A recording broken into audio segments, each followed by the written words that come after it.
of service announced by workers of the Nigerian Union of Local Government Employees, NULGE, across the state. According to the governor, the People's Democratic Party, PDP, lost 5 members, with several others wounded as a result of the violence that erupted at some local government secretariats earlier on Monday. He noted that 2 of those members are from Iragbiji, Borikwe local government, 2 killed at Olaoluwa local government, while another one died at Ikire. A senior special assistant to Governor Ademola Adeleke on non-indigenes of South Benue and Plateau State, Michael Nwori, has said the security apparatus in the state has been compromised ahead of a February 22 local government poll in the state. Nwori said this on Western Spring Television's Morning Spring program while reacting to the controversial court judgment on the election. He also alleged that the All Progressives Congress, APC, of colliding with the State Commissioner of Police and the Central Bank of Nigeria to withhold allocation due to Osun State.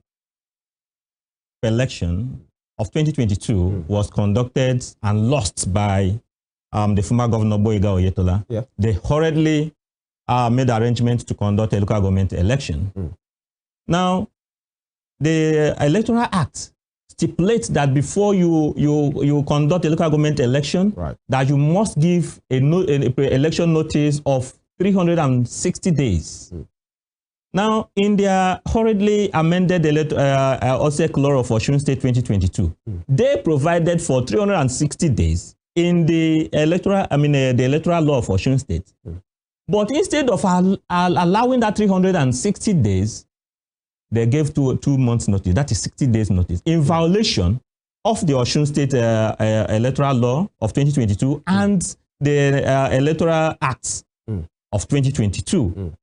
Now, they went ahead to conduct the election. Before they gave notice of election, they had already addressed a press conference and telling the Osun people that were going to conduct election. That was when PDP went to court before the notice for election was published.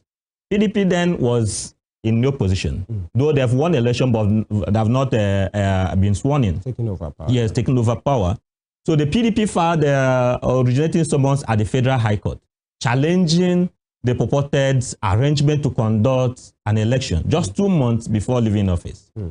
While the case was ongoing, the APC and OSEC, then as it were, filed a notice of preliminary objection challenging the suit on the ground that the suit, as it were, disclosed no cause of action. According to them, there was no notice of election as at that time.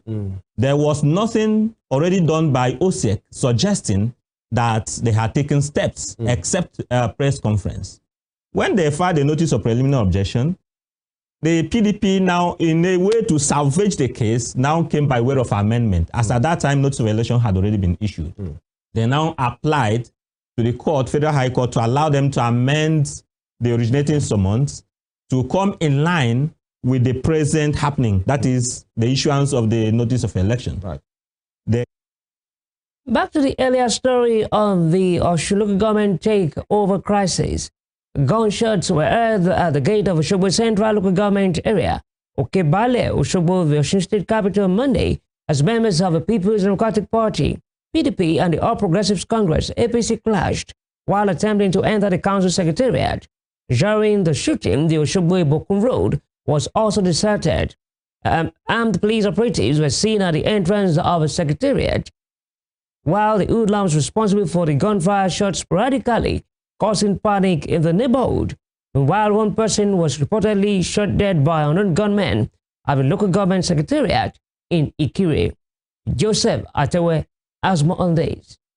Following the judgment of the Court of Appeal sitting in Akure in a matter appeal brought to it by the All Progressive Congress, the APC, against the judgment of the High Court over the 2022 local government elections in Osun State, chairman elected on the platform of the All Progressive Congress, the APC, took over local government secretariats across the state this morning. Accompanied by members of their party, many were seen wearing a big smile and their voices loud as they sang anti-party songs.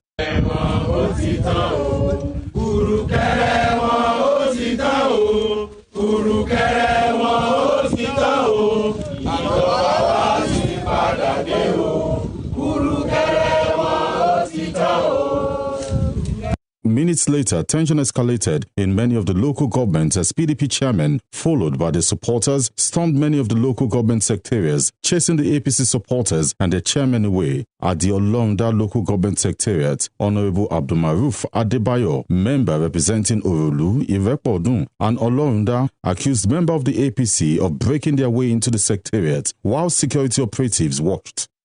We are here basically because of two things. We gathered from reliable source this morning that a member of APC came to the gate of the secretariat and break the padlock, of which the so-called security operatives, they were here watching him. But to the glory of God, so the entire member of our party, we have a program today. That is why you see each of us appear in different ASOAB, just to usher in our governor, Senator Ademola Adeleke, to the venue of the campaign. So, and we have been hearing a series of rumors, speculations that they were coming to take over the council today. On which premise?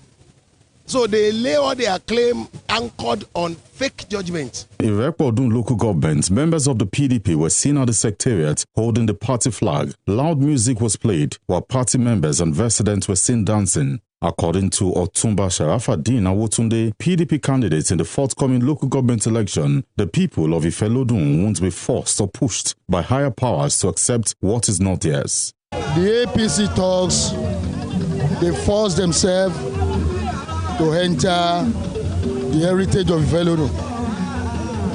And we came, when we heard about it, we came here peacefully and we chased them away. They ran away. There is no problem. You can see merriment. We can't allow anybody to come to enforce himself into our people here in Ifelodun. We are not going to allow anybody. The same scenario played out in Ede South local government as party faithfuls were seen in their numbers, exchanging pleasantries and celebrating. Echoing the words of other contestants was the candidate of the PDP in the forthcoming local government election, Honorable Lukman Afolabi, who also alleged that members of the APC in the early hours of today tried to force their way into the secretariats. In Borikpe local government, gun shells were seen on the floor, while residents told WSTV News that gunshots were heard as they scampered for safety. It was also alleged that 2 persons were shot and are in critical condition. As the local government election takes place this Saturday, it is yet to be seen what the outcome would be, most especially in terms of security. Joseph Atewe, Western Spring Television. In Kano State, High Court has issued a permanent order restraining the Central Bank of Nigeria, CBN, from withholding funds from the Federation account to the 44 local government areas of the state. The applicants, Ibrahim Mohammed, chairman of the National Union of Local Government Employees, NOGE, and 5 others filed a motion ex parte dated November 1, seeking the court to restrain the respondents from withholding or delaying allocations essential for local governance in the state. The respondents are the Accountant General of the Federation, the CBN Revenue Mobilization Allocation and Fiscal Commission, the 44 Kano local government areas, United Bank for Africa, Access Bank, and 6 other commercial banks. Same month, the presiding judge, Ibrahim Musa Muhammad, issued an interim order against the CBN and the Accountant General of the Federation from withholding funds for the 44 local government areas in Kano State, pending the hearing and determination of a suit. Delivering judgment on Monday, Musa Muhammad held that the applicants had established their case. The leadership tussle in the Lagos State House of Assembly took a new twist on Monday with heavy security presence at the premises during a plenary session. Security vans and personnel were spotted in and outside the premises of Lagos Assembly Complex in the Alausa area of the commercial city. Meanwhile, Speaker of the Assembly, Mojisola Miranda, presided over the plenary amid the invasion of officials of the Department of State Services, DSS, who had earlier sealed the chamber and office of the Speaker on Monday morning. The DSS officials who were later sighted inside the chamber were in a physical confrontation with legislative workers at the exit door of the chamber. The lawmakers had earlier forced their way into the chamber around 12:30 p.m. amid solidarity support from the assembly workers. The crisis at the assembly deepens amid a leadership tussle between ousted Speaker Mudashiru Obasa and Miranda. In the meantime, members of the assembly have passed a vote of confidence on Miranda, following rumors of a possible resignation.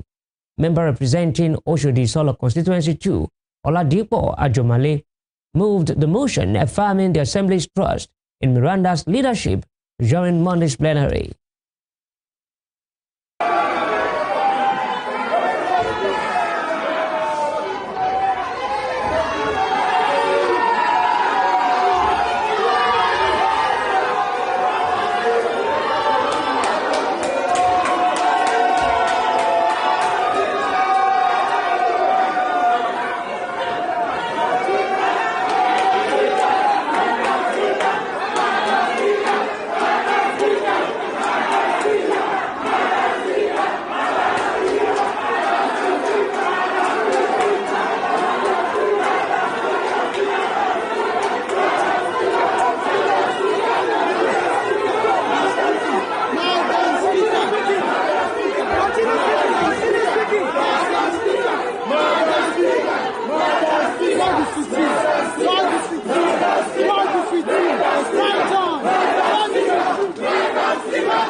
Meanwhile, members of the Lagos State House of Assembly have condemned the invasion of Assembly complex by operatives of the Department of State Services, DSS, and the Nigeria Police on Monday, describing it as a rape of democracy and an aberration and a national embarrassment. During a plenary session attended by 36 lawmakers, the legislators demanded an explanation from the Lagos State Director of DSS regarding the reasons behind the security operatives' presence at the legislative complex. They also called on the National Security Advisor, Noor Badu, to investigate the incident and provide the public with a comprehensive briefing on the findings. Additionally, the Assembly urged President Bola Tinubu to intervene immediately to prevent further escalation of the situation. Expressing their outrage during the plenary on Monday, the lawmakers unanimously condemned the invasion, insisting it was an abuse of legislative procedure and a threat to democratic governance in the state. Staying with politics, the leadership of the Labour Party has denied reports circulating that its 2027 presidential ticket has been zoned to the Southeast geopolitical zone.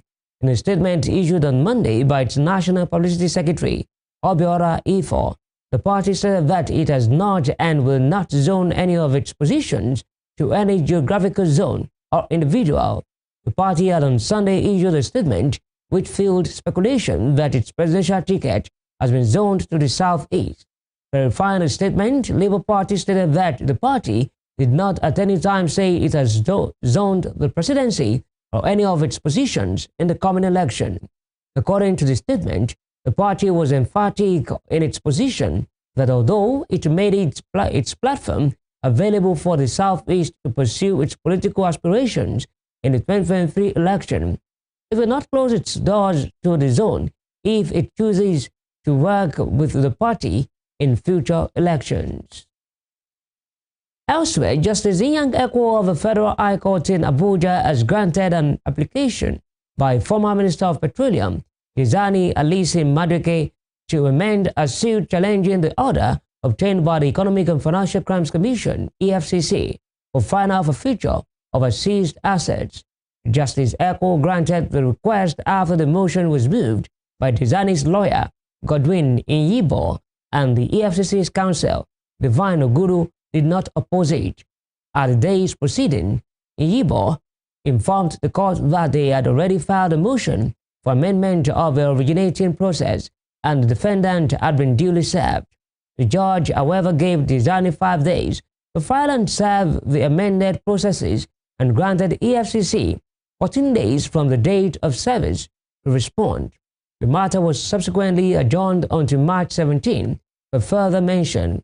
Ademola Adeleke had sought an order extending the time to seek leave to apply to the court for an order to set aside the EFCC's public notice issued to conduct a public sale on a property. Now talking security, a military airstrike targeting bandits mistakenly claimed the lives of 6 persons at the Yauni community of Zaka ward in Savannah local government area of Katsina State. This tragic incident, however, left the community in great shock and pandemonium. According to reports, those killed were mostly single family members comprising 3 children, a man and 2 women. The incident, which occurred in the aftermath of Saturday's local government elections, occurred after security operatives attempted to thwart an attack planned by bandits against voters in Zaka village.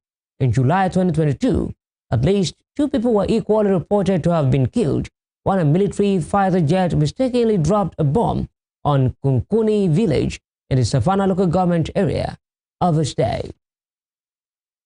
So watching news at 7 on Western Spring Television. Still to come, Police Service Commission approves appointment of Olondare Jimo as Commissioner of Police, Lagos State Command, amid tensions at State Assembly. We'll bring you more on this when we return.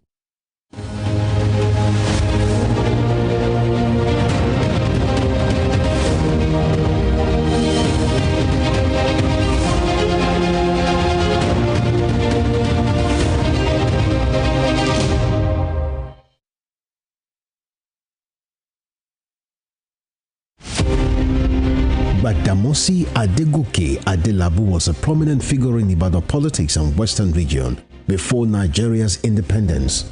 He was a key founder of the National Council of Nigeria and the Cameroons, a political party that held the torch of liberty for the 2 West African countries. He carved a niche for himself as a wordsmith and a creative speaker. The nickname Wenkelemens was a natively corrupted version of peculiar mess, his bombastic English language style.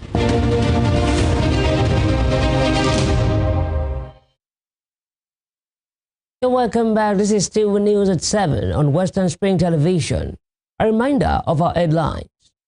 Gunshots were heard at the gate of Oshogbo Central Local Government Area, Okebale, Oshogbo, the Osun State capital on Monday, as members of the People's Democratic Party, PDP, and the All Progressives Congress, APC, clashed while attempting to enter the council secretariat.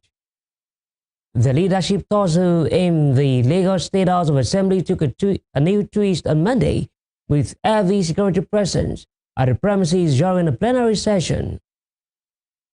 Justice Nyangekwo of the Federal High Court in Abuja has granted an application by former Minister of Petroleum, Ademola Adeleke, to amend a suit challenging the order obtained by the Economic and Financial Crimes Commission, EFCC, to find out forfeiture of a seized assets. On the foreign scene, European leaders are gathered in Paris for a special summit to discuss plans by United States President Donald Trump to end the war in Ukraine.